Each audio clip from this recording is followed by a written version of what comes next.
I came in the world crying and fussing. Nigga, we ain't have nothing. Every ghetto, I know the same. We tryna make a little change. Preacher man come around talking. I don't wanna hear it, keep walking. I'ma put the powder in the pot. Whip it till I'm pulling off a lot. Imagine when I pull it off the lot. The new shit come without a top. Once I'm on, I ain't never gonna stop. Bitch, I'm on, I ain't never gonna stop.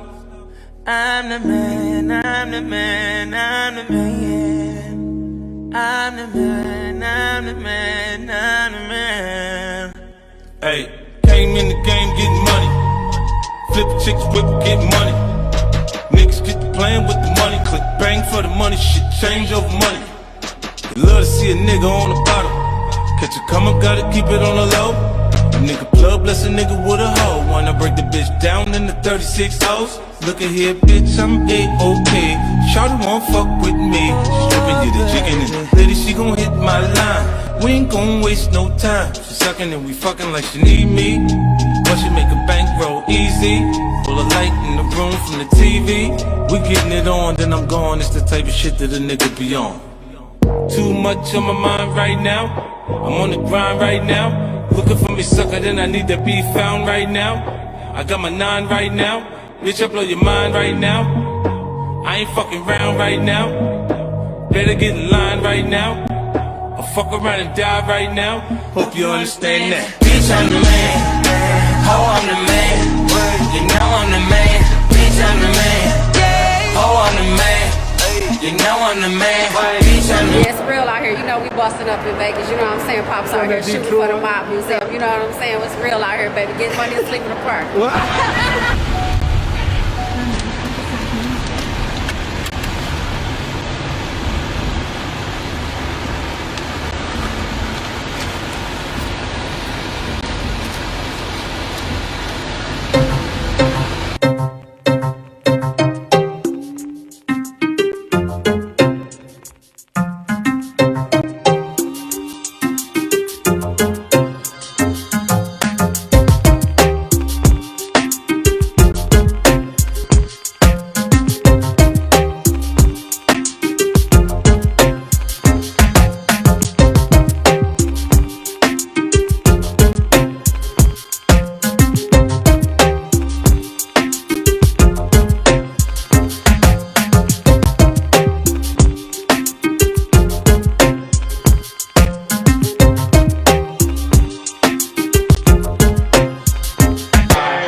Detroit street legend on the east side of Detroit. His name echoes wide and far. This guy was really running that part of town from the late 70s up until the late 1980s, where he went to prison on a federal racketeering and drug case. But he's been out of prison now for going on almost 20 years and has mended fences with Rick and has also become an advocate for Rick Wershey, aka White Boy Rick, to finally get his freedom after all this time.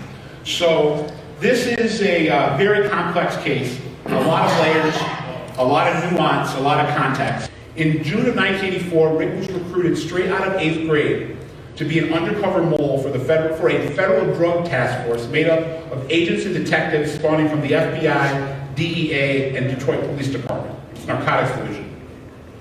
One of the major objectives of the task force was to bring down a drug kingpin named Johnnie Curry, who they thought could lead them to the bust of the controversial mayor of Detroit, Coleman Young, and possibly the uncovering of corruption in City Hall of the Detroit Police Department due to Johnnie Curry being married to the mayor's favorite niece, Kathy Volson, where she lived.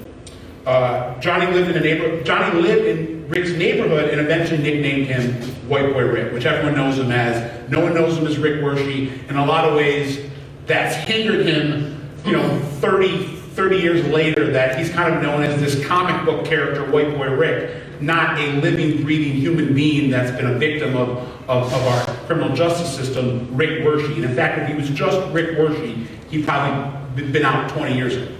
Mayor Young eventually left office in 1994. Mayor Coleman Young, the most powerful politician to ever step foot in the city of Detroit, he ran the city from his bully pulpit from 1973 all the way to 1994, and he was, maybe the most powerful person ever to live in Detroit. He wielded that power like a blunt instrument, and when he was someone that was, when you were on his bad side, bad things were going to happen. Nothing happened to him, and he left office and then died 3 years later of emphysema.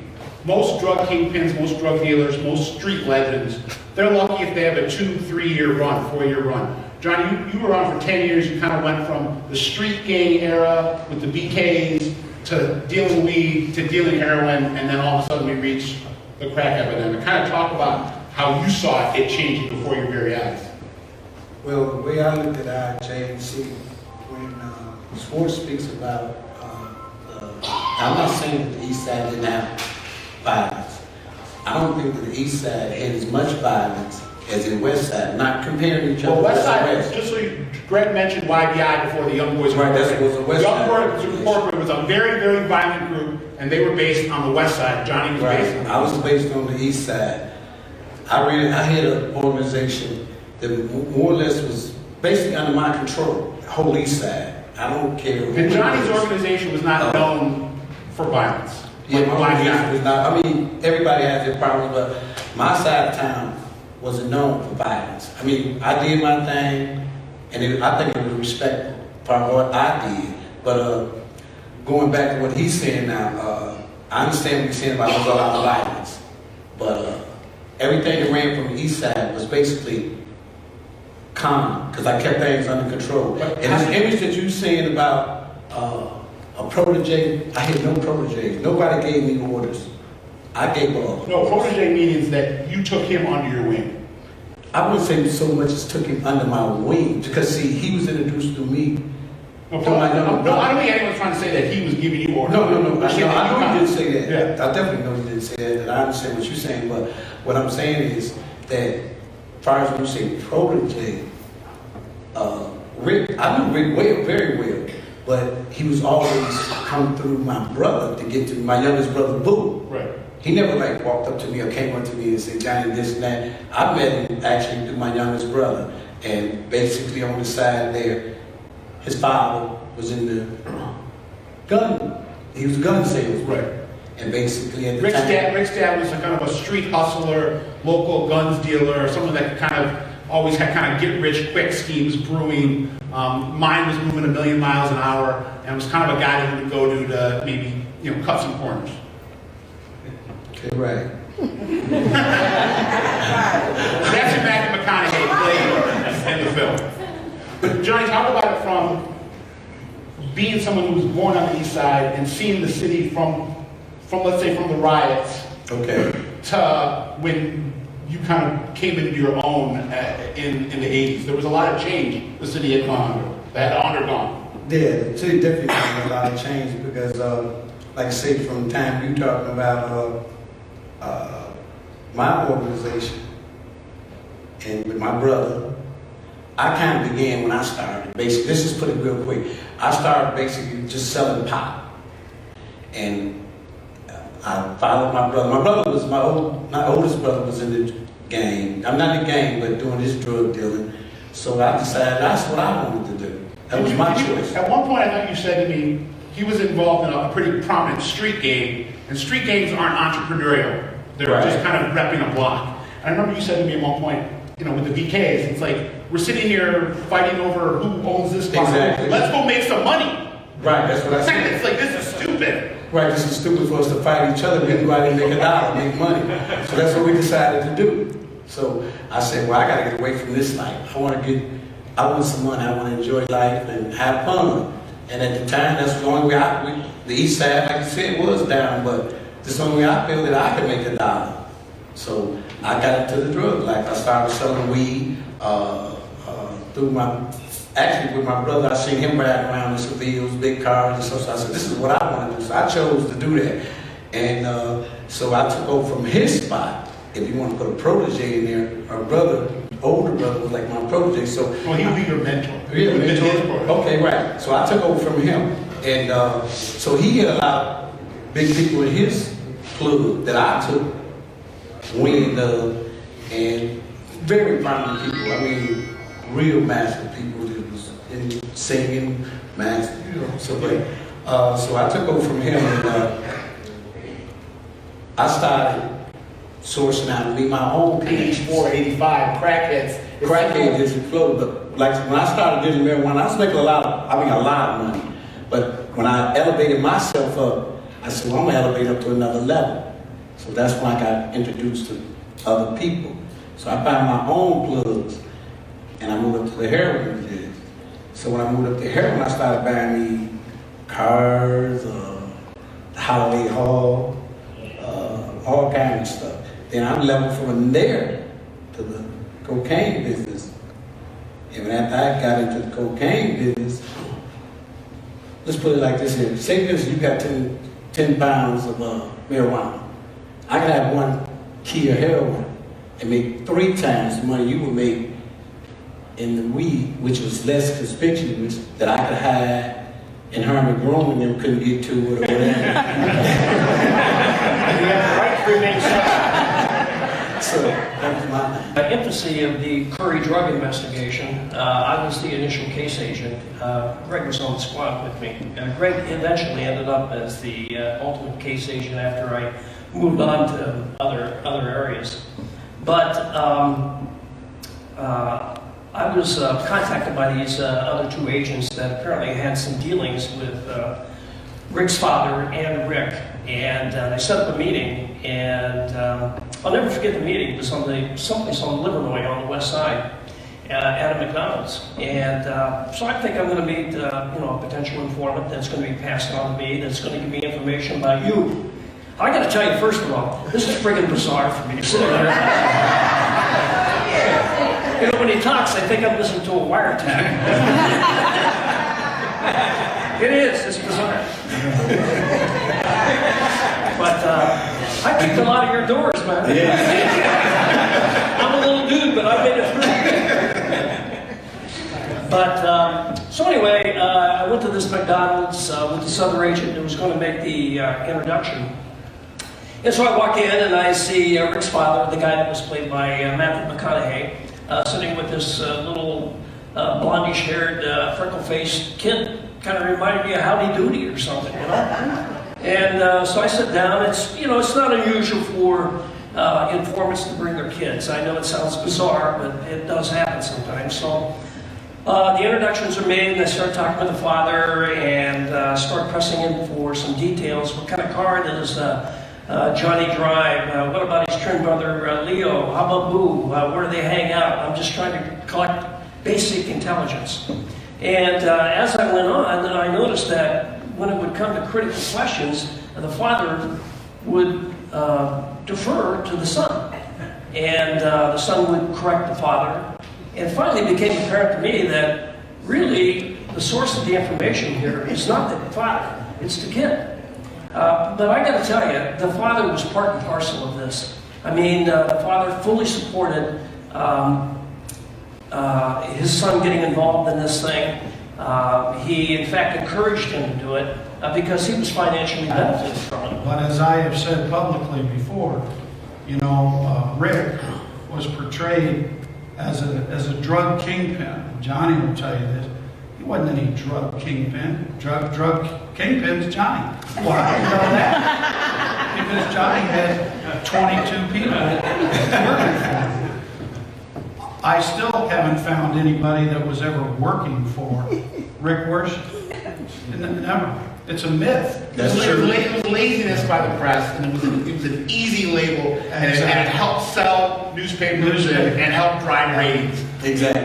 And to this day, it's still the topic of discussion in Detroit, and here we are 31 years later. I mean, it's just, and it won't die until he's released. The novelty of it, though, it was just too juicy for the media not to just grab a hold of it. Right. 16-year-old white kid and running around Detroit like he was some type of celebrity. So Rick eventually, Johnny gets arrested, and the task force ends up breaking ties with Rick, and Rick becomes what he is, the kind of the part that he'd been playing for the last 2 years had been in his mind preparing him, well, I think he thought at the time, had prepared him for what he was going to become. And then he didn't have the ties to law enforcement anymore. Johnny was in prison, and he could kind of step in and create a legacy of his own as a kingpin. He wanted to be a kingpin, never reached that status, and in fact, I mean, less than, I think, 2 months after Johnny went to prison, Rick took his case. So Rick's attempt to take over for Johnny lasted about 2 months, as opposed to Johnny, who said lasted about 12 years. 15 years. So when you put it in context, I think that gives you a perspective in terms of the time period. The end game for the feds coming after you in the 80s was your connection to the mayor. I mean, the federal government in Detroit had such a desire to bring down Coleman Young, and they never did. But they saw you as a way to, they thought if they flipped you, then you would give them the mayor. Right. And so kind of talk about your knowledge of that, and then your relationship with Kathy, who was the mayor's niece. Kathy Boston was the mayor's niece. I met her. I had a gas station on Van Dyke in 94, and she just so happened to pull up to get some gas. And so by me running the gas station, I said, "Hold on, she was so pretty at the time, beautiful." And she was dating like Benny Johnson, an NBA basketball player. She was supposed to marry Benny Johnson, right, and this and that. So she ran into a fine guy like me, but. So she was beautiful. By the swagger. Yeah, by the swagger. Yeah, but so I said, "Let me pump up there. She's beautiful." Yeah. So then some of the guys said, "Man, you know what it is?" They said, "That's the mayor's niece." I said, "Oh, boom," So I said, "Okay." So I fell in love with her, and we got married and had a son together, which is here tonight. But as far as this wedding thing, though, let's get this straight now. As far as this wedding thing, in the movie, they get like Johnny was having his wedding at the mayor's mansion. There was never that. And then this thing about Vegas. If Rick was in Vegas, he must have been with them, because I've never seen it. And I've never seen him with fur coat on. There's a scene in the movie where Johnny and Rick have like twin fur coats, and they're walking. That was something like, I guess that's Hollywood. So they did what they wanted to do. But, did you see a relationship to Kathy though as a double-edged sword? In one sense, it provided you access to the police and gave you a kind of a head up. A lot of power. I've seen that. But there was a negative side to it because it puts a target on your back. Hey, well, I didn't really worry about the negative side because I was thinking about just the positive side, which I could get ahead in. So the negative side, I didn't really think about that at the time. I just think I met a beautiful woman. She had a lot of powerful connects. So my eyes lit up. I said, "Oh man, I can kind of ease out this game." And then they came along. But you also fell in love with her. Oh yeah, I fell in love with her, and we got married. I guess I had a son by her. So I had a lot of connections up in the police department too, just like the two guys that they had that was actually narcotic agents. Not Schwartz was the FBI agent. But Jasper and Green worked in the narcotic division. Right. But they had a boss over them. Oh, they only went to them because Jasper and Green couldn't get to me.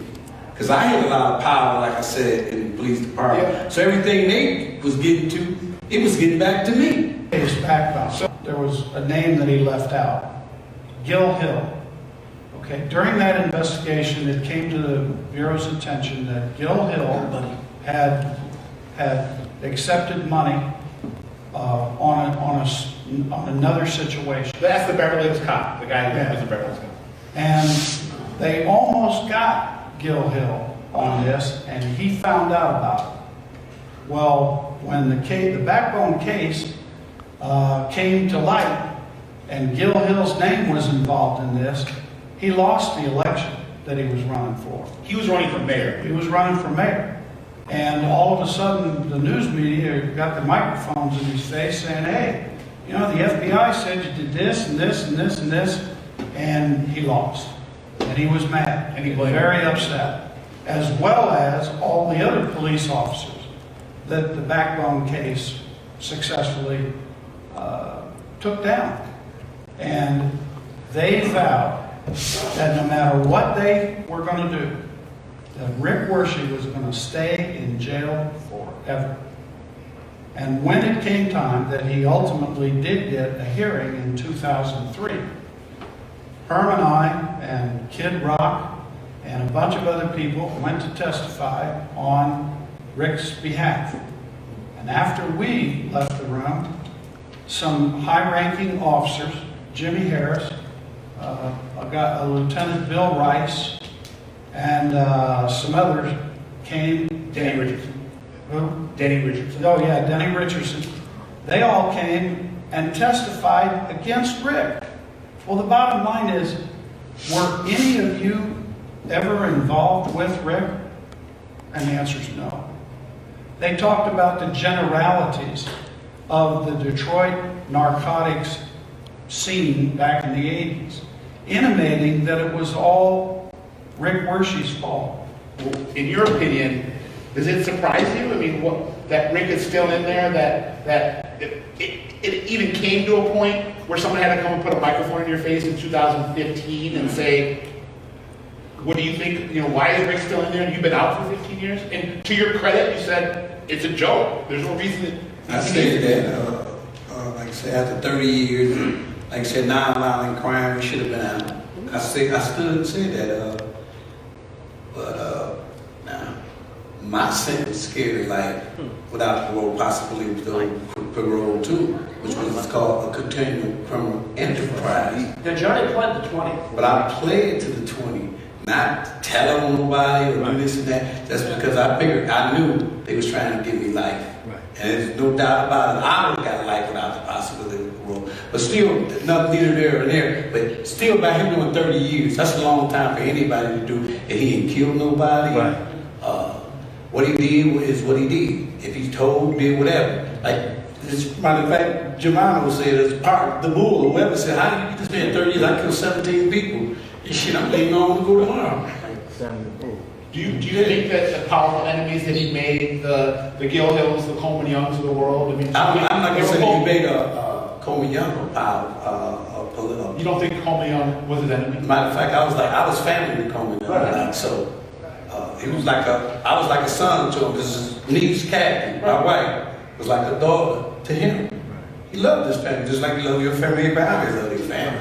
You don't think he blamed Rick for kind of getting Kathy and... Kathy and what? Kathy never went to jail. Right.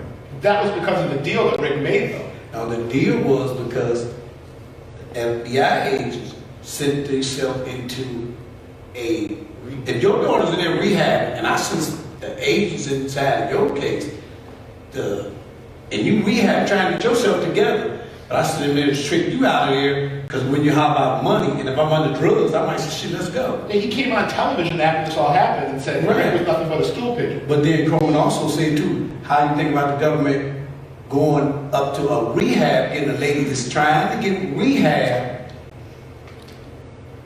and Well, it shows you how desperate the government people were to try to get Coleman. But he didn't even hear that. I don't think that he should be there. That should have been. He should have been out maybe 10 years ago.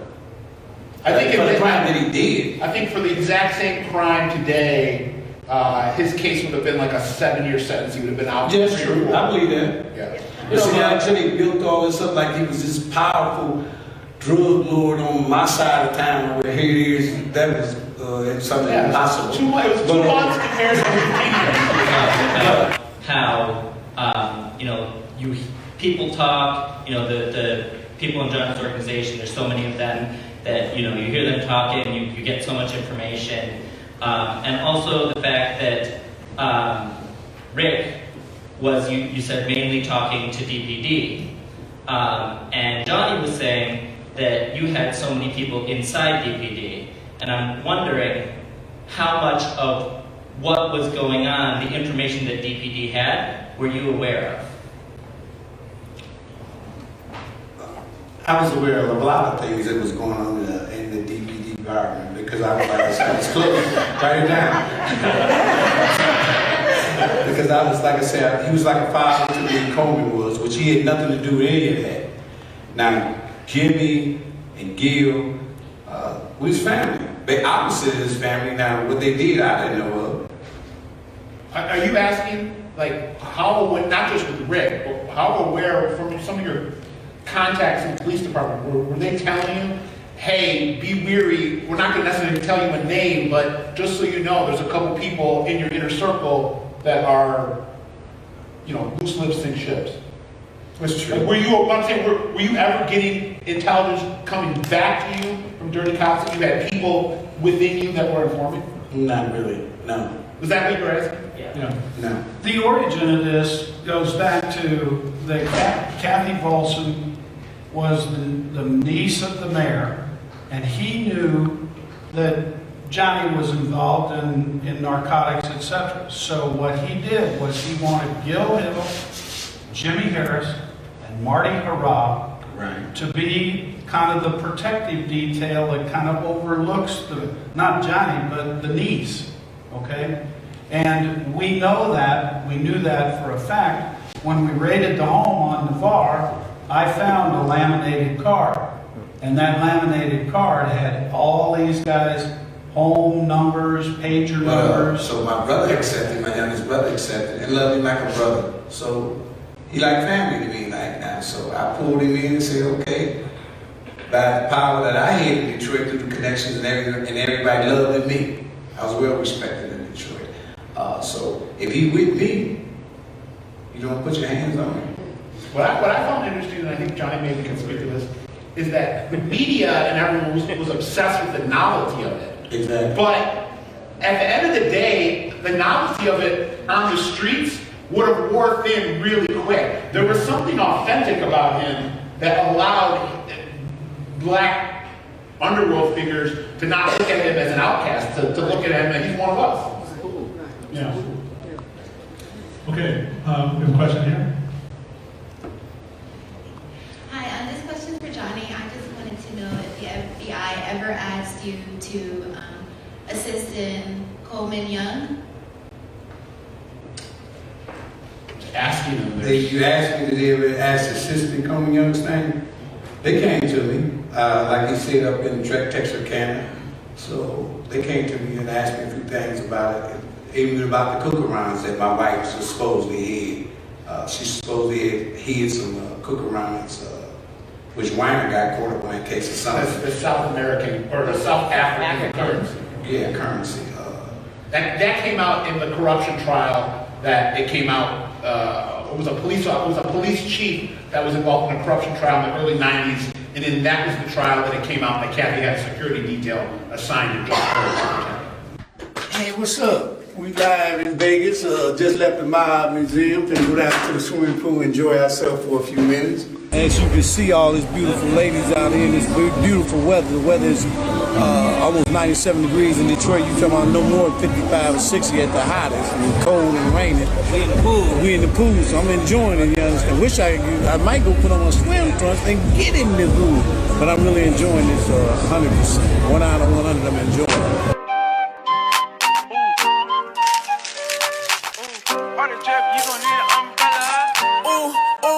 I got 2 hoes like skinny chocolate. Throw the game when I walk into my block list. Got my ex tryna put me on a block list. It's always somebody ex tryna pop shit.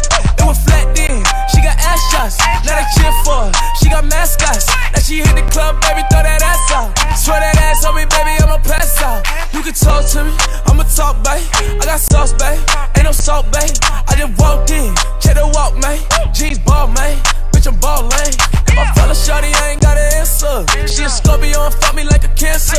Fucking niggas hoes, I ain't got the answer. The pussy good and I had to dab a man's up. Shawty said she rock bottles, I don't rock it for what? Couple million on the gram, but you poppin' for what? Drop pay me like a bird, but you down to the duck. All in my section, they fucking, but drinking bottles for what? I'm a rich ass nigga, you a bitch ass nigga. I'm a quick fast hit a nigga, quick fast nigga. Got a stick, hit your bitch ass